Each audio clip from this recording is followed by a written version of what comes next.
He has offered everything. He's offered everything. You're right. You know why? Because he doesn't want to fuck around with the United States.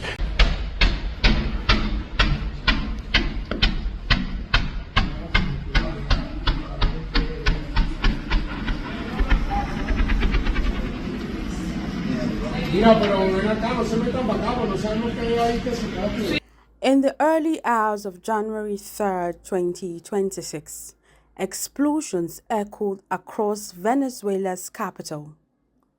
By dawn, the United States would claim it had carried out a decisive military operation and captured a sitting president. For Venezuela and for the world, the moment raised urgent questions. Was this law enforcement or an invasion? Was democracy being defended or dismantled? And what happens when international law meets raw power? To understand what happened, we must go back. Venezuela sits atop the world's largest proven oil reserves. For decades, oil shaped its politics and its relationship with the United States. After Hugo Chavez came to power in 1999, Venezuela charted a path of socialist nationalism, openly challenging U.S. influence in Latin America. When Chavez died in 2013, Nicolas inherited not only power but a country already under strain. Sanctions, economic collapse, contested elections, and mass migration followed. Washington accused Maduro of authoritarianism. Caracas accused Washington of economic warfare. By the late 2010s, the conflict was no longer rhetorical, it was structural. U.S. prosecutors accused Maduro and senior officials of drug trafficking and links to criminal networks. Caracas denies.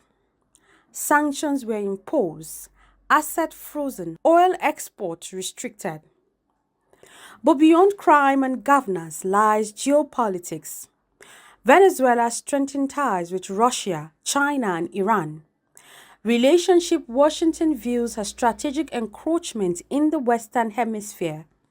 Of course, the countries, Cuba, Venezuela, and Nicaragua with Russia relationships. Why this region matters with all of its rich resources and rare earth elements. You've got the lithium triangle, which is needed for technology today. 60% of the world's lithium is in the lithium triangle, Argentina, Bolivia, Chile. You just have the largest oil reserves, light sweet crude, discovered off of Guyana over a year ago. You have Venezuela's resources as well with oil, copper, gold. We have the Amazon, lungs of the world. We have the 31% of the world's fresh water in this region too. I mean, it's just off the charts. We have a lot to do. This region matters. It has a lot to do with national security, and we need to step up our game. For U.S. policymakers, Venezuela became a symbol of defiance, of rival influence, and of unfinished regime change. On January 3rd, that long confrontation crossed a line. U.S. forces struck targets across Venezuela, including areas near Caracas. Hours later, the U.S. president announced that Nicolas Maduro and his wife have been captured and removed from the country. Venezuela declared a national emergency. It called the operation an act of military aggression, and it demanded international intervention, not militarily but legally. For the first time in decades, a powerful state claimed to have forcefully removed a foreign head of state without United Nations authorization. The international law is clear, at least on paper. The UN Charter prohibits the use of forces against another state except in self-defense or with Security Council approval. In this case, there was no public UN mandate, no declaration of war, no evidence presented of an imminent Venezuela attack on the United States. Many legal scholars argue that crossing borders with military force, striking target and detaining a head of state fits the definition of invasion. Washington disputes that, framing the action as counter-narcotic enforcement, but critics ask, can domestic criminal charges justify foreign military action? If so, what prevents any powerful nation from doing the same? Supporters of the operation argue that democracy was under threat in Venezuela and extraordinary action was necessary.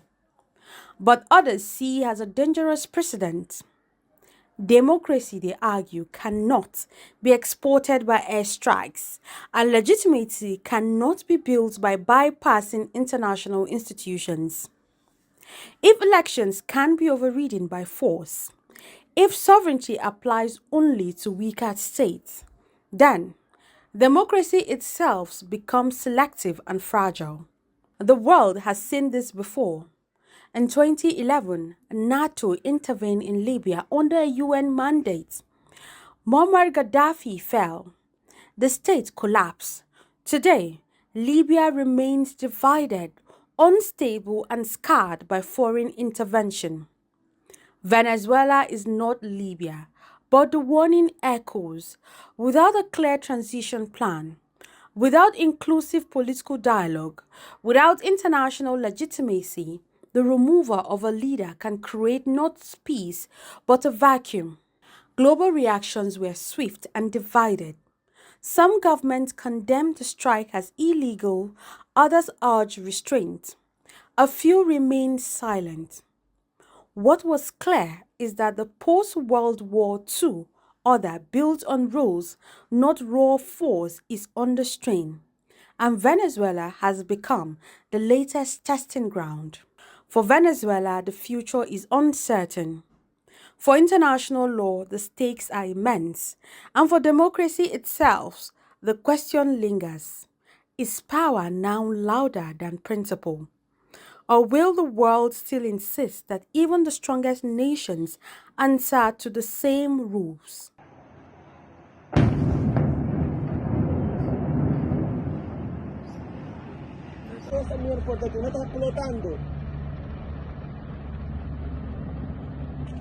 Mierda, maricos.